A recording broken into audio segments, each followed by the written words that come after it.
আজি হিমন্তদাই কৈছে প্লিজ আৰু গছ লৈ নালাগিবা মোৰ বহুত প্ৰব্লেম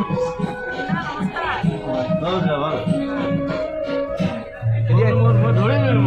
সেইটো কি হ'লগে দাদা দীঘলী পুখুৰী গছ কটাটো এতিয়া প্লেন বেলেগ হৈ গ'ল মানে সেইটো ৰুটটো সলনি হ'ব নেকি নে প্লেন বেলেগ হৈ গ'ল গছ নাকাটে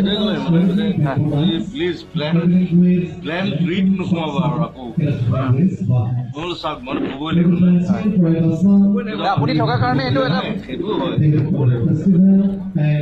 প্লেন ট্ৰিট আপুনি থকাৰ কাৰণে ধৰক সেইটো ডিচিশ্যন চেঞ্জ কৰিবলৈ তেওঁলোক বাধ্য হ'ল বা চৰকাৰে সোমাই দিলোঁ আপুনি সোমাই দিলে গোটেইটো বেলেগ মাছ গেটাৰিঙো নালাগে একো নালাগে আপুনি কৈ দিলেই হৈ গ'ল আৰু মই কি কৈছোঁ দোকানৰ মোক কাট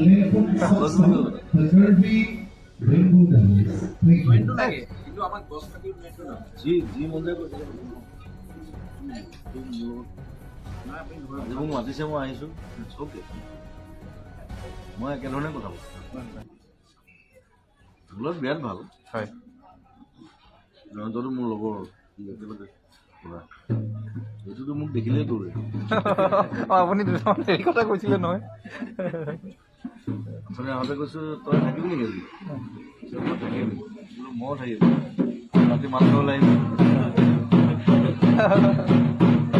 চব মানুহ আছে